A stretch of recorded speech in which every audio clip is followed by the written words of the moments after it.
Nobody showed up to my graduation. Not one familiar face in the crowd. My name echoed through the speakers, but the reserved for family row stayed empty. Sunlight bouncing off cold metal seats. I smiled for the photo anyway, pretending it didn't sting. 3 days later, my mom's text appeared. Need 100 for your sister's sweet 16. No congrats, just a demand. So, I sent one with congrats. Then I changed the locks. For the first time my apartment was silent, but not for long. The day of my graduation was supposed to be the one I finally felt seen. The stadium shimmered in May sunlight. A blur of navy gowns and proud families waving phones in the air. When my name echoed Camilla Elaine Reed, Master Data Analytics, I looked up instinctively, searching the front rows. The reserved for family section glared back at me. Empty and metallic under the light. Not even a shadow where my parents should have been. I forced a smile for the photo, holding my diploma a little too tight. My cheeks aching from pretending. Around me laughter bloomed like confetti. Students kissed their parents. Friends cried into bouquets. I stood alone beside a stranger's family taking pictures, my smile shrinking as the camera clicked. Afterward, I lingered in the courtyard, scrolling my phone just to look busy. Ruby, my classmate, found me and squealed. You did it. Her parents snapped photos of us together beaming. She turned, scanning the crowd. Where's your family running late? I lied. The lie came easy. Years of practice. By the time the parking lot, the sky was turning gold. Balloons floated above car roofs. Kids shouting, horns honking.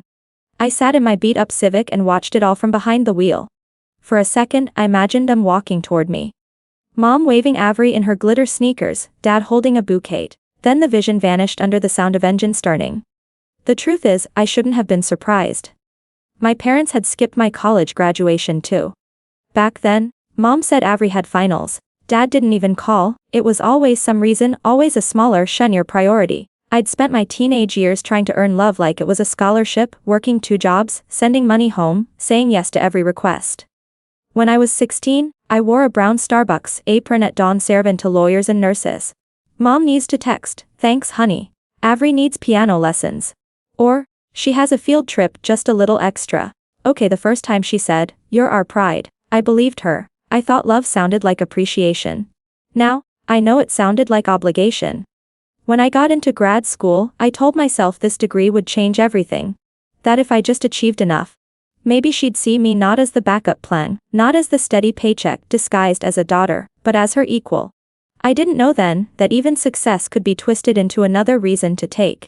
3 days after the ceremony, when the cap and gown still hung by the door, that message appeared on my phone. Need 20 for your sister's sweet 16, no congratulations, no curiosity about how it went, just numbers, a deadline and that same quiet expectation. I stared at the text for a long time. And that was the moment something inside me, something small, tired, and long ignored finally stood up. I stared at that message for so long. The phone dimmed and locked itself. The exact number sat there like a command, not a request. I should have been numb by now. For years, money had been the language my family used instead of love.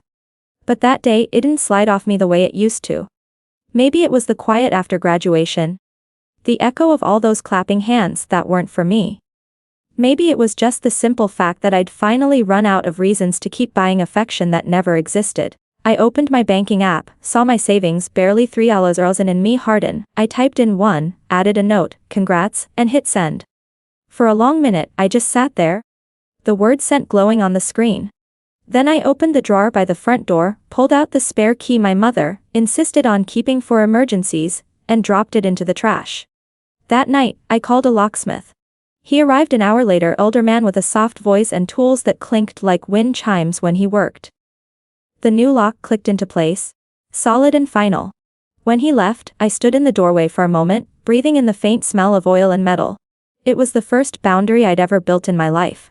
The next day, sunlight filled my small apartment. I brewed coffee, watched the steam curl, and for the first time, I didn't flinch at the silence. It was mine. No one could walk in. No one could ask for anything. Peace has until the knocking started. Firm, rhythmic, persistent. I froze. It wasn't Mrs. Patel, my landlord. She always called first. When I looked through peephole, 2 uniforms filled the hallway. Denver police, one said calm and professional. Miss Reed. I opened the door, heart racing. Yes, the taller officer, a black man in his 30s, showed his badge. We received a call from your mother. She said you've been acting erratically, changing locks, not answering calls.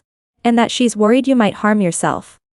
I almost laughed, not because it was funny but because it was so absurd it circled back to tragic. She did what I asked quietly. His eyes softened. We just need to confirm you're okay. Mind if we step in? I let them in. The apartment was spotless, coffee mug on the table, laptop on with my project on the screen, diploma framed on the wall. I gestured around. Do I look unstable to you? The officer's mouth twitched, almost a smile. Not even close, ma'am. He asked a few questions about work, stress, family. I answered honestly. Just finished grad school. Working on job applications. No medical issues, just boundaries. He nodded. We'll file the report as no concern, but if your mother calls again, you can reference this visit. They turned to leave, and just before stepping out, he added, sometimes when people start standing up for themselves, others panic. Happens more than you'd think. When the door closed, I leaned against it, shaking, not from fear but fury. My mother hadn't just crossed a line, she'd declared war on it. That night, I sat on the couch. The police report still fresh in my inbox. I replayed the years of elation, the way she'd guilt me into sending money. The way she'd say family helps family whenever I hesitated. It had always been about control, not care. I didn't know what she'd done yet. Only that if she was willing to use the police to humiliate me, there was no limit to what came next. The silence in my apartment didn't feel peaceful anymore. It felt like the pause before a storm, and I was done waiting to get struck. The next morning, I woke up before sunrise. The city still quiet under a soft haze. My phone lay face down on the table beside the police report. I hadn't heard from my mother since the night she sent them to my door. But I knew her silence wasn't peace, it was strategy. I made coffee and opened my laptop, intending to lose myself in job applications. Instead, I opened my banking app. A pit formed in my stomach. 2 new credit inquiry, me, Capital One and Discover. Both recent, both unfamiliar. My chest tightened. I hadn't applied for any new cards. I clicked through to my credit report. 2 accounts had been opened in my name, my social security number, my address, but not this address. My parents' house in Littleton. I froze. The balances were already climbing. Thousands climbed the transactions. Cherry Creek Events, Denver DJ Agency, Glam Studio. My mother's text came rushing back like a gunshot. Need $200 for your sister's sweet 16. It wasn't a request, it was a setup. I called the number on the statement, my voice shaking, but steady. This is Camila Reed. I need to report identity theft. The woman on the line verified my information, said. This account was opened in person at our Littleton branch last month. Co-Likant Linda M. Reed. For a moment everything went still, the hum of the refrigerator, the tick of the clock, even my breath. Mom. She continued carefully. Well, flag this for fraud investigation. You'll receive forms to complete within 24 hours. When the call ended, I sat staring at the screen. It was all there. My mother's signature, her phone number, her address. She hadn't just used me for money, she'd become me to get it. I opened my voice recorder. In Colorado, one-party consent meant I could legally record our next call. I dialed her number. She picked up after 3 rings. Her tone sharp. So you're alive, Mom, I said evenly. I found 2 credit cards under my name, both using your address. Do you want to explain that? She laughed, a hollow, practiced sound. Oh, that I was helping you build credit. You should be grateful by paying for Avery's sweet 16. Stop dramatizing, it's family money. What's yours is ours. No, I said softly. What's mine is mine. And what's yours is under investigation. The silence on the line was instant, heavy, stunned. Then came the sound of her quick inhale. You wouldn't dare. I already did. I ended the call, saved the recording, and labeled it Boundaries. May 17, 2025. Outside, the morning light spilled across the floor, catching the edges of my diploma and the new lock on the door. 2 pieces of proof that I'd earned everything on my own. And now, finally, I was protecting it. For the first time, the silence in my apartment felt powerful. It wasn't the pause before a storm anymore. It was the storm, and I was finally the one holding the thunder. I met them at a diner in Highlands Ranch, neutral ground. Halfway between their house and my peace. The kind of place with cracked leather booths and coffee that never tasted fresh. But it was perfect for what I needed, public, quiet, and impossible to scream in. They arrived 15 minutes late. My mother first in a floral dress and sunglasses like armor. My father trailing behind, smaller than I remembered. Avery followed, phone in hand, thumbs flying. The golden child never looked up. Camila, Mom said sharply, sliding into the booth across from me. You really made us drive all the way here for dinner. We're not eating, I said. My voice surprised me, steady, cold. We're talking. The waitress came by, poured coffee, and disappeared. I slid a brown folder across the table. 2 credit cards opened under my name. Capital One and Discover. Both tied to your address. Both used for Avery's Sweet 16. Mom's smile. Bainey, I did it for you. You need credit history. I was helping, I said softly. You forged my signature. She waved her hand dismissively. Don't make this dramatic, it's family, you've always been so ungrateful. Do you think the world doesn't know who paid for your education? I laughed, a sharp sound that turned every head in the diner. You mean me? I paid for it with every check, every double shift, every loan you told me to take while you used my college fund for Avery's prom dress. Avery groaned. Here we go again. I turned to her. That silver dress you wore for your party, you danced in on a card open my name. Enjoy the spotlight. Her eyes darted away. Mom said you agreed. Mom's voice sliced through. Enough, you don't talk to your sister that way. I didn't steal from you, Camila. I borrowed for the family. You used my identity, I said, quieter now. You called the police on me because I changed my locks. You tried to paint me unstable so you could keep control. That ends today. Dad finally spoke, his voice small. Sweetheart, your mother just got carried away. Let's not blow this up, we can fix it privately. I pushed the folder closer. There's no fixing it privately. The bank already knows. There's an open investigation. Mom's eyes snapped up, all the color draining from her face. You did what I reported. The fraud. The accounts are frozen. The bank has your signature. Your phone number, your address. You'll be hearing from them soon. The silence that followed was thick enough to taste. Even the diner hum dimmed as if the air itself was listening. You'll regret this, she hissed. You're destroying this family over a misunderstanding. No, Mom. I said, standing. You destroyed it the moment you decided my name was more to you than my love. I left the cash for my coffee on the table and walked out before she could answer.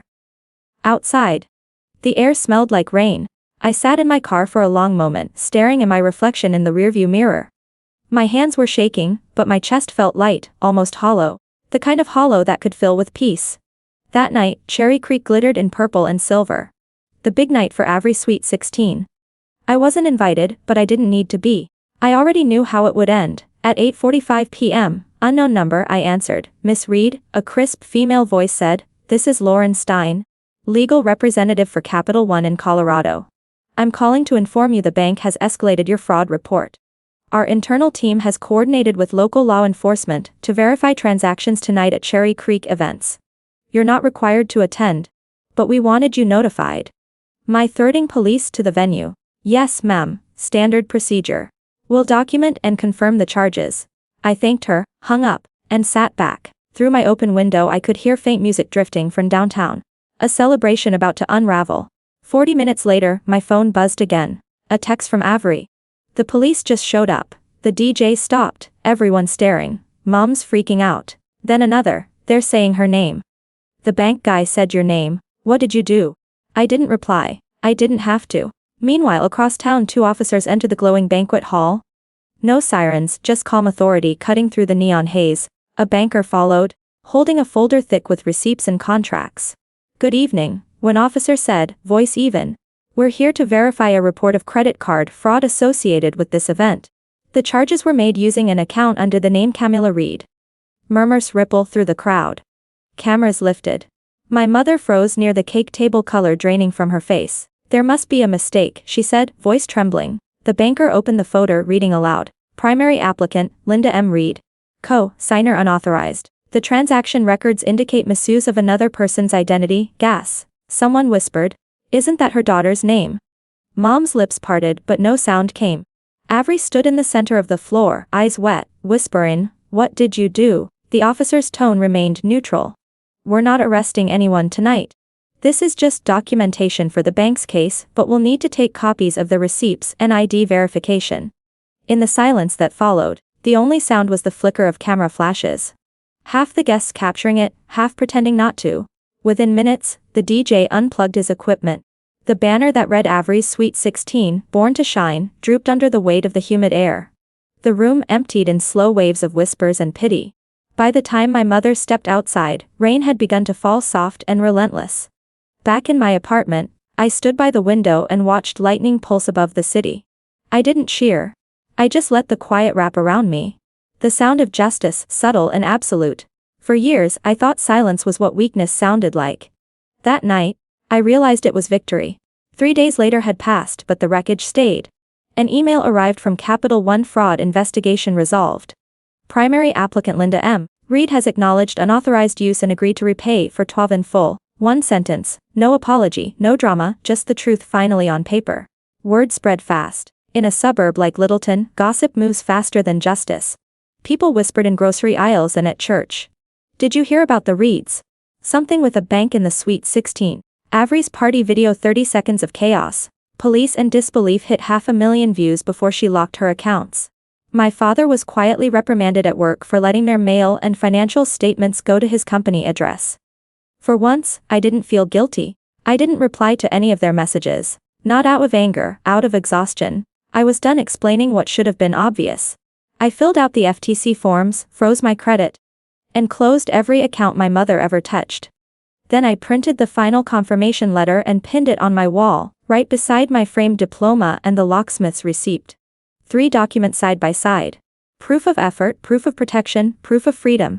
That night I brewed tea, opened the window, and let Denver's night air spill in. The city hummed below, alive and uncaring. For the first time, the silence didn't hurt, it healed. 6 months later, autumn settled over Denver streets, gold with fallen leaves, the air crisp and forgiving.